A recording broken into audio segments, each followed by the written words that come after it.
The United States military has about 750 bases overseas, across 80 countries and colonies. That means that about 4 out of every 10 countries have US bases on them, across every continent except Antarctica. But having that many military bases abroad is normal, right? This is more foreign military bases than any country or people or empire in world history. In fact, only about a dozen other countries even have foreign military bases, with just 70 combined between them. That means the US has the other 90%. So why is that? And what would the world look like if the US shut its overseas military bases down?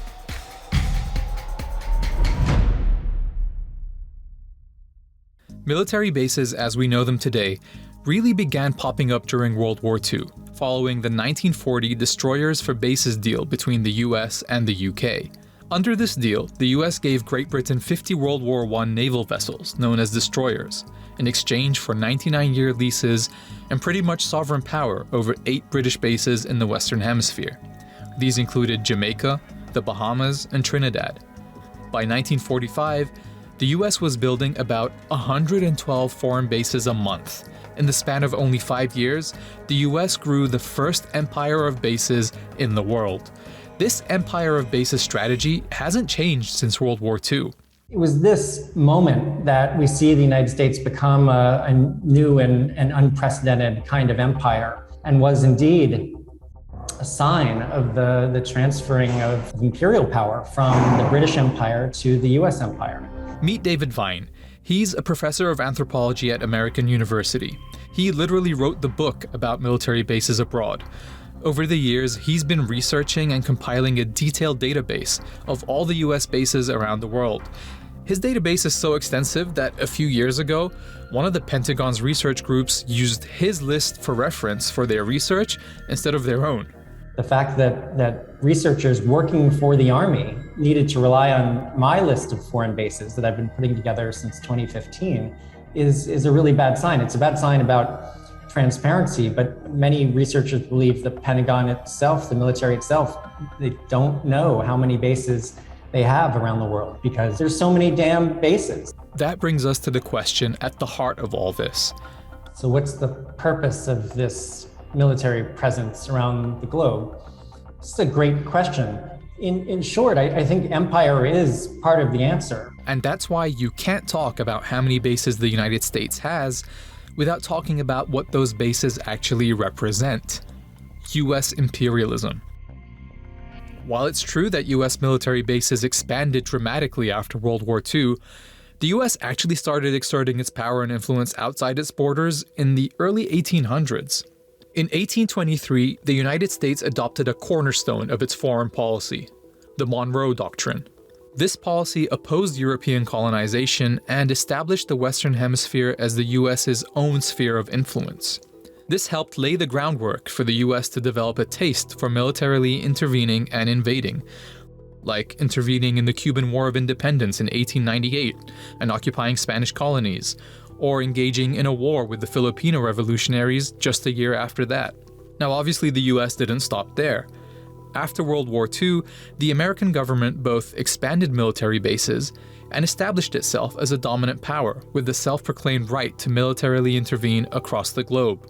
It sent troops to occupy Southern Korea in 1945, with the Vietnam War kicking off in 1955. The US kept deploying its military anywhere it felt threatened, often by left-leaning governments. Latin America is an example of this. The region experienced American interventionism and involvement in regime change multiple times. By the end of the Cold War, there were 1,600 US military bases in 40 countries and colonies. Today, the number of military bases is half that, but the number of countries and colonies that host these bases have doubled. Japan and Germany still have 119 US bases. South Korea has 76.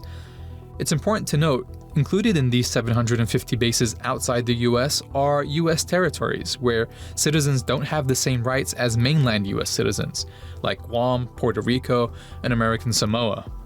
We can think of these bases as kinds of colonies. These are sort of mini micro colonies from which the US government and to a certain extent US corporations can exert power in the world. You're looking at Ramstein Air Base in Germany. Large bases like Ramstein are often referred to as Little Americas. Ramstein has American schools, apartment complexes, American fast food restaurants like Popeyes and Taco Bell, and many other American products. Over 400 overseas US bases are large bases with more than 200 military personnel. The rest are small bases, or lily pads, that usually hold drones, surveillance aircraft, or pre-positioned weaponry and supplies. These are largely found in Africa, Eastern Europe, and Latin America. Professor Vine argues US foreign bases are simply launch pads for war, like this drone site in Niger, this airstrip in the Galapagos Islands, and this base in Djibouti, which is used to launch airstrikes in Somalia. This strategy of exerting power comes at a cost. Since 2001, the US has spent close to $6 trillion on wars. To put this spending in perspective, it could have housed the entire homeless population in the US and ended world hunger. And it's not just financially costly. Over 800,000 people have died due to post-9/11 wars in the Middle East.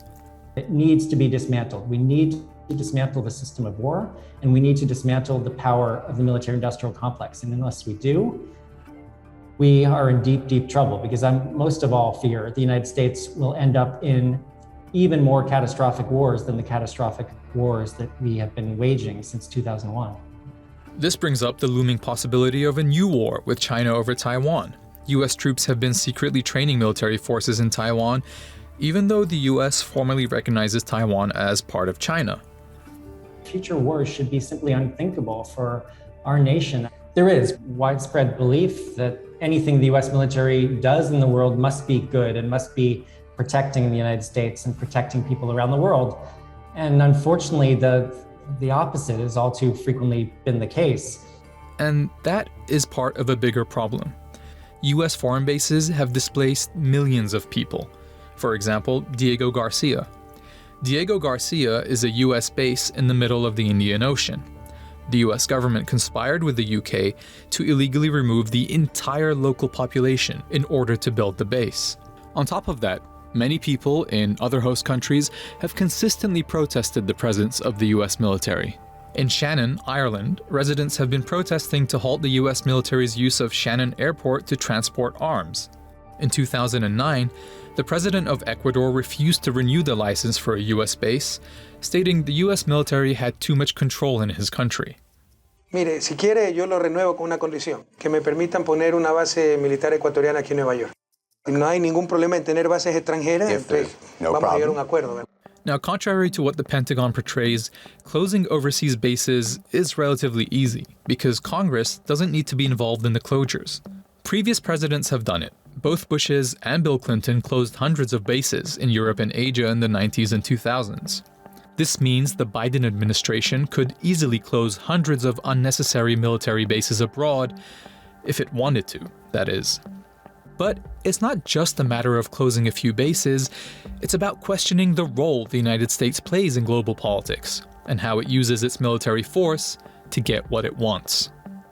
I think the world would be more peaceful, and I think the US people would be more secure if the United States had fewer military bases abroad. And after 20 years of disastrous warfare, this is a state of affairs that really should bring us all deep, deep pause and fundamental transformation in our approach to engaging with the rest of the world.